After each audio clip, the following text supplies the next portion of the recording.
site Food Up est installé à Saor, un petit village des Pyrénées, sur le parc naturel des Pyrénées catalanes. Donc j'ai créé la société il y a 7 ans. J'ai sauvegardé et relancé une recette ancestrale, traditionnelle des Pyrénées, qui est le sirop de sapin.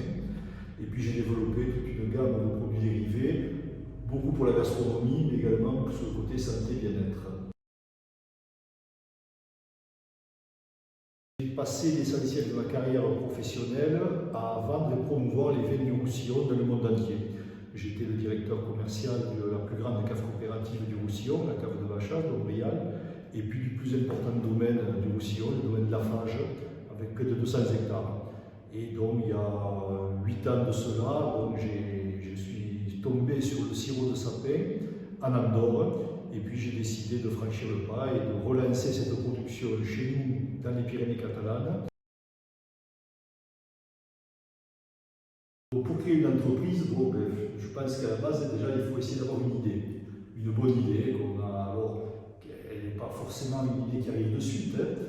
Mon expérience fait que, ma foi, avant de créer une entreprise, j'ai sillonné le monde, j'ai ouvert les yeux, j'ai regardé ce qui se faisait ailleurs. Et en fait, l'idée de mon entreprise, Avies Lagrinus, elle est venue en Andorre, où j'ai découvert le sirop de sapin. Donc je pense qu'une des premières choses, c'est d'être curieux et donc d'essayer de voir ce qui se fait ailleurs et peut-être de le transposer dans son pays. Ensuite, il faut être persévérant, c'est-à-dire que c'est quelque chose qui prend du temps, il faut avoir quelques ressources et donc c'est des choses importantes à savoir lorsqu'on va démarrer une entreprise.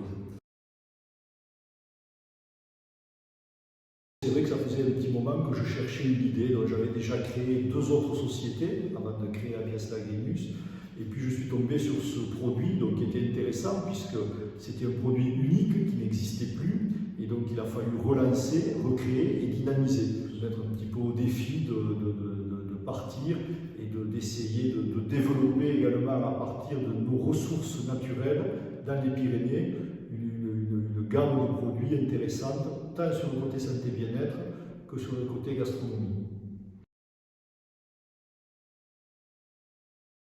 Il a fallu les premières années convaincre client après client de la qualité du produit, de les faire goûter et de les convaincre de les rentrer dans leur gamme de produits. D'un côté, il a fallu être assez présent sur le terrain et puis également dans l'entreprise pour développer une gamme de produits qui permet aujourd'hui de pouvoir contacter des nouveaux clients avec une antériorité et avec une gamme intéressante. Il faut être persévérant et puis il faut toujours se remettre en question, toujours essayer d'anticiper, c'est un mot que j'aime bien, anticiper les problèmes, les solutions, l'organisation, donc toujours prévoir effectivement ce que l'on peut mettre en place pour que, si jamais il arrive une ou plusieurs commandes, on puisse livrer rapidement.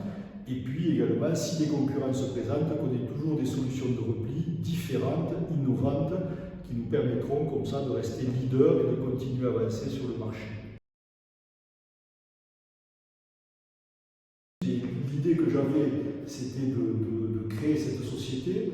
Par contre, je voyais davantage un développement sur la partie santé bien-être, les magasins bio, les pharmacies, avec lesquels on travaille. Mais aujourd'hui, le développement de l'activité est beaucoup plus rapide sur la partie restauration et épicerie fine. Donc ça a été un petit changement, mais qui nous est un bon complément, et c'est une continuité dans ce que j'avais commencé à développer au début de ma carrière.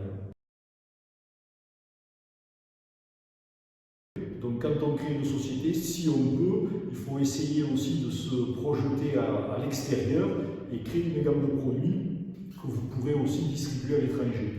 Donc il faut être curieux, il faut être imaginatif, il faut être persévérant et puis être bon commercial parce que finalement aussi dans une entreprise, le nerf de la guerre c'est l'argent, il faut vendre, savoir se vendre, savoir communiquer, ça aussi c'est important. Et donc voilà, c'est un mix de plusieurs qualités.